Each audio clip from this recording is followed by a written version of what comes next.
OFM 101.3, les incorrigibles. Il est 17h20 dans un souci de vous transmettre le plus d'informations possible. Depuis plusieurs semaines maintenant, on s'entretient avec le président de la Fédération de l'UPA de la Beauce, M. Paul Doyon. M. Doyon est en ligne. Bonjour. Bonjour. M. Doyon, cette semaine, il sera question de deux secteurs d'activité extrêmement importants pour l'économie du secteur du secteur agricole, de la Beauce. C'est le bœuf, le porc. Et depuis plusieurs semaines maintenant, il y a eu des crises survenues, beaucoup de difficultés qu'ont connues les producteurs ces dernières années dans la région. Oui, absolument. Premièrement, le porc et le bœuf, c'est deux productions d'importance dans notre région. La production porcine, surtout au niveau du nord de la région. Production bovine, un peu plus dans le sud. Et puis, des productions d'importance, où est-ce que c'est que ces deux secteurs, en effet, qui en arrachent depuis un petit bout, là. C'est un paquet d'éléments qui ont fait en sorte... Premièrement, la plus grosse affaire qui est arrivée, c'est que depuis quelques années, là, quand les Américains ont modifié leur politique énergétique pour fabriquer de l'éthanol avec du grain, du maïs, ben c'est venu augmenter le prix du maïs. Puis ça c'est venu bien gros fragiliser ce secteur-là. Les deux secteurs, en fait, secteur bovin, porcin, mais à ça, il faut ajouter aussi la fameuse crise de la vache folle. Après ça, il y a eu la grippe porcine. Tout ça a fait en sorte que, puis le circovirus, ça a fragilisé ces deux secteurs d'activité-là. Oui, absolument. Ça, la vache folle, ça, même si c'est pas arrivé chez nous, là, c'est toute l'industrie qui a écopé. La frontière avec les États-Unis a été fermée pendant plusieurs années. Et puis, ça fait en sorte que le prix du bœuf s'est effondré, puis ça a duré plusieurs années. Là, c'est important ce que vous apportez comme point de vue-là. Le prix s'est effondré pour les producteurs, parce que pour le client, quand on était en supermarché, on n'en voyait pas de différence. Le prix restait sensiblement le même. Oui, c'est des genres de crises qui profitent à certaines personnes plus qu'à d'autres. Oui, mais quand même, je veux dire, quand il y a eu cette crise-là, on aurait dû sentir une baisse du prix sur les marchés puis en tablette, mais on l'a pas senti. C'était peut-être plus difficile à ce moment-là pour les simples citoyens de comprendre les doléances des producteurs bovins, entre autres. Absolument, absolument. C'est sûr que le consommateur qui s'en va au supermarché puis il voit pas que le prix diminue alors que le prix au producteur s'est effondré, ben c'est évident que on sentait pas la solidarité des consommateurs parce que les autres, ils voyaient pas de différence.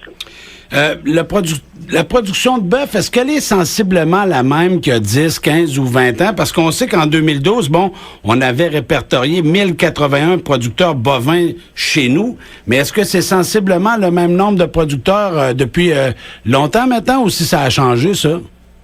Ça tend à baisser, là. Il y a eu aussi avec ça les mesures de resserrement au niveau d'assurance stabilisation où est-ce que les règles du jeu ont changé et puis ça crée encore une pression qui fait qu'il y a certains petits producteurs qui ont abandonné. Quand vous me parlez de cette assurance-là, c'est ce qu'on connaît sous le nom de l'ASRA? Oui, c'est ça, l'ASRA qui intervient au niveau de la production bovine, qui intervient aussi au niveau de la production porcine et puis à un moment donné, il y a eu des décisions politiques de prise à ce niveau-là, et puis il fallait plus que la financière fasse du déficit. Le fonctionnement de la financière, on va en parler d'ici une couple de semaines, là, mais il y avait des décisions politiques de prise à ce niveau-là, et puis il y a eu des resserrements dans ces deux productions-là, dans toutes les productions sous ASRA, mais ces deux productions-là ont été davantage touchées. Quand on parle du secteur porcin maintenant, parce que, le secteur bovin, principalement, on fait de l'exportation vers les États-Unis. Il n'y a pas de pays étrangers qui achètent le bœuf canadien ou le bœuf beauceron? À matin, tout le bœuf fait en Beauce, il est pratiquement à 95% exporté vivant, parce que depuis l'arrêt des activités à l'abattoir Lévenoff-Colpex, dans le centre du Québec, là, il reste seulement quelques petits abattoirs, puis presquement tout le bœuf du Québec est exporté vivant. Vers où, les États-Unis? Oui, les États-Unis, un peu l'Ontario, mais surtout les États-Unis. Quand on parle de viande de bœuf, dans notre région, on a ce qu'on appelle les vaches veaux, les vaches de boucherie qui sont au paquet avec leurs veaux, là, puis que ces veaux-là finissent dans des parcs d'engraissement. Et puis aussi, tous les producteurs de lait qui produisent ce qu'on appelle les vaches de réforme, là, c'est les vaches qui vont finir bien souvent en steak haché. Et c'est une production qui est quand même du bœuf aussi. Ça. Mais les Villeneuve, Colbec, c'était pas l'UPA qui en était propriétaire? Oui, la Fédération c'était porte-acquéreur de cette entreprise-là en 2002 ou 2003. Là. Et puis, encore là, c'est arrivé l'histoire de la vache folle, la fermeture des frontières. Quand les frontières ont ouvert, ben là, il y avait des mesures pour enlever ce qu'on appelait les MRS, les matières à risque spécifiques, là, qui faisaient en sorte qu'on n'était plus compétitif sur le marché mondial parce que ça nous coûtait plus cher pour abattre, pour pouvoir exporter de la viande. Là. Est-ce que c'est le même scénario concernant le secteur du porc? Parce qu'il y a plusieurs types de producteurs de porc dans la Beauce. Il y a les reproducteurs, les naisseurs, les finisseurs, mais ça a été une production pas mal ébranlée depuis une dizaine d'années maintenant, là. Oui, absolument. Et puis, la production du porc, ça, c'est un peu différent parce qu'on est plus qu'autosuffisant. Dans le cas du bœuf, on n'en produit pas autant qu'on en mange, mais dans le cas du porc, on en produit beaucoup plus qu'on en mange. Ça fait qu'il faut en exporter. Et puis, il est arrivé la crise financière en 2008 où est-ce que notre plus gros marché d'exportation, c'est le marché des États-Unis. La parité du dollar est venue faire en sorte que c'est venu affecter nos exportations. Le prix du grain qui se maintient haut, pour ce que vous expliquiez tout à l'heure, la production d'éthanol, les mesures de resserrement de l'ASTRA, le circovirus, ça a été une maladie qui a affecté nos troupeaux dans la région. C'est tous ces éléments-là qui sont venus faire en sorte que c'est pas facile, là. Est-ce qu'on réussira à voir la lumière au bout du tunnel? Parce que il faut dire que les producteurs agricoles, puis on entend ça souvent, alors c'est bien, eux autres, ils sont subventionnés. Encore dernièrement, on voyait la financière agricole verser des compensations aux producteurs. Mais est-ce que ça couvre ce que ça coûte? Ah pas tout à fait, là, parce que c'est pour ça qu'on a des producteurs qui disparaissent. Puis dans le porc, c'est un petit peu sournois parce qu'on a des producteurs qui disparaissent, mais ils disparaissent pas complètement parce que souvent, ces entreprises-là sont rachetées par ce qu'on appelle les intégrateurs, là, les gens qui ont souvent les meuneries, ils ont l'abattoir, ils ont toute la chaîne, là, la chaîne et puis c'est souvent ces entreprises porcines-là se retrouvent entre les mains de ces compagnies-là. Ça fait que le nombre total de porcs n'a pas vraiment diminué, mais le nombre de producteurs, lui, a diminué. Là.